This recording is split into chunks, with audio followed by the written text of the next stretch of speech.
Have you ever thought that 5 simple financial decisions you make today could decide whether your child struggles with money or lives in freedom tomorrow?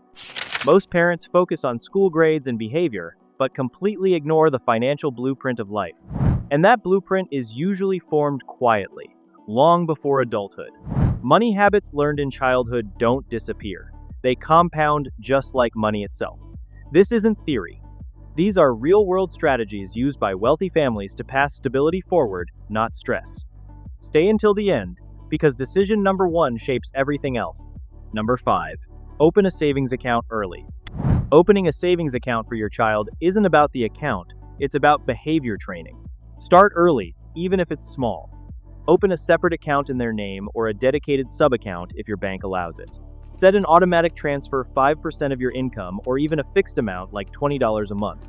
Automation matters because it removes reliance on willpower. When birthdays or holidays come around, ask relatives to contribute a small amount to the account instead of buying toys that lose value in weeks. One toy fades, a growing balance stays. Sit with your child once a month and check the balance together. Don't rush it. Let them see the number grow. Explain interest simply. The bank pays you for being patient. That sentence alone rewires how they see waiting. Celebrate growth, not spending. Instead of praising what money bought, praise how long it stayed untouched.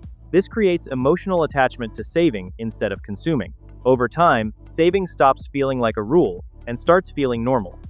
A child who grows up watching money grow doesn't panic around financial decisions later. They already understand delayed gratification before the world pressures them to spend. A simple savings account becomes a silent teacher, and silent teachers are often the most powerful. Number 4. Teach them to budget with allowance. An allowance isn't pocket money. It's a controlled environment for making mistakes safely. Give a fixed amount weekly or monthly, don't increase it randomly. When it's gone, it's gone. That boundary is the lesson. Teach them to split it immediately. For example, if they receive $10, show them how $5 goes to saving, $4 to spending, and $1 to giving. The exact numbers don't matter, the habit does. This shows that money always has multiple jobs. Let them make bad choices. Buying something impulsively and regretting it hurts, but it teaches faster than lectures ever will. Don't rescue them. Regret is feedback. As they grow older, don't just give more money, give more responsibility. Cover snacks, outings, gifts for friends, or subscriptions from their allowance. This mirrors adult life without adult consequences. Soon, they stop asking for more money and start thinking before spending. That pause, that moment of thought, is the skill you're really building. Number 3. Introduce investing concepts early. Most adults fear investing because they were introduced to it too late and through stress, loss, or headlines. Fear wasn't inherited, it was learned. And anything learned can be replaced with understanding. Start simple, before fear has a chance to form. Compare investing to planting a seed. A seed doesn't grow overnight, and no one digs it up every day to check if it's working. They water it, protect it, and trust time to do its job. Investing works the same way. Time is the worker. Patience is the skill. Make compounding visible, not abstract. Draw simple charts showing money growing year by year. Use kid-friendly apps or a basic spreadsheet where numbers increase slowly at first, then faster over time. Let them see that growth accelerates with patience. When growth feels predictable, it feels safe. When it feels safe, consistency follows. Let them practice without risk first. Create a pretend portfolio using real companies or broad index funds. Track it weekly or monthly. Let prices go up and down. When the market drops, stay calm. Explain it like weather. Some days are sunny, some are stormy, but forests don't disappear because of rain. Markets fall, recover, and grow again. This teaches emotional control before real money is involved. Emotional control is the real investing advantage. Anyone can buy assets. Few can stay calm when prices move. Kids who learn this early don't panic sell, chase hype, or react emotionally to headlines later. Explain the difference between gambling and investing clearly and early. Gambling depends on luck, excitement, and short-term outcomes. Investing depends on ownership, discipline, and time. Gambling asks, what happens next? Investing asks, what happens over years? This distinction protects them from scams, trends, and impulsive decisions later in life. Introduce ownership thinking. Help them understand that investing means owning a piece of real businesses that create value. This shifts their mindset from trading time for money to letting money work independently. Ownership thinking changes how they view effort, patience, and risk forever. Normalize doing nothing. Explain that sometimes the smartest move is not reacting at all. Holding through uncertainty builds strength. Restraint becomes a skill. Patience becomes an advantage. Early familiarity removes fear. Fearless investors start earlier. Early starters let time do the heavy lifting. Small amounts, given enough time, quietly turn into meaningful wealth. When investing feels normal instead of intimidating, kids don't wait. They begin earlier, they stay longer, and they give compounding what it needs most time. Number 2, encourage small business projects. Teach your child that money follows value, not effort alone. This lesson quietly separates people who struggle financially from people who don't. Many work hard their entire lives and stay stuck, because effort alone doesn't guarantee income, value does. When kids learn this early, they stop seeing money as something you wait for, and start seeing it as something you create. Start small and realistic. Encourage projects that fit their age and existing skills. Selling handmade items, tutoring younger kids, washing cars, editing short videos, designing simple graphics, or managing social media for a local shop. Don't force entrepreneurship. Look at what they already enjoy and build from there. Interest fuels consistency. Sit with them and ask one powerful question together. What problem can you solve? Not someday, not theoretically, right now. Problems create needs. Needs create demand. Demand creates income. This trains them to observe the world instead of waiting for instructions. Guide them through pricing, not guessing. Explain that price isn't random. It reflects time, effort, and results. Show them simple math. How much time it takes, what materials cost, and what profit remains. Help them understand that earning more doesn't always mean working longer hours. It often means solving a more valuable problem or serving more people.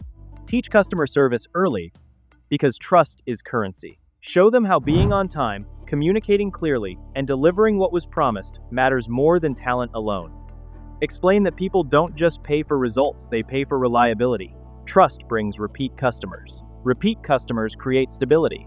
Introduce simple marketing in a safe way. Word of mouth. Flyers.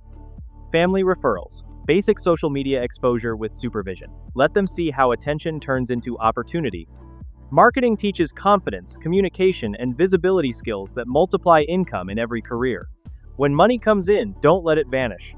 Encourage them to split earnings, some to save, some to spend, and some to reinvest.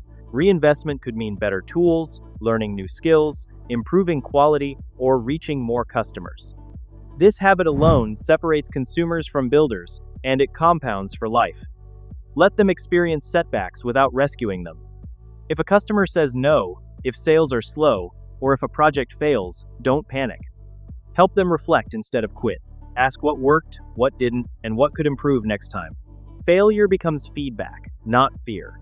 Over time, this reshapes how they see the world. Problems stop feeling like obstacles and start looking like opportunities. They become adaptable, resourceful, and confident in their ability to create income instead of depending on one job, one boss, or one path. Even if the business ends, the mindset doesn't. Skills remain, confidence remains. The ability to create value follows them anywhere into jobs, careers, or future ventures. Kids who learn to create value early rarely feel powerless later. They don't wait for opportunity, they build it. Number 1. Model smart money behavior at home. This decision overrides all others because every other lesson depends on it. Kids don't learn money from instructions. They learn it from observation. They watch how you earn, how you spend, how you save, and most importantly, how you react under pressure. What they see repeated becomes normal. What becomes normal becomes their default. Let them see money systems in action. Show them automatic savings leaving your account every month before spending happens. Say it out loud.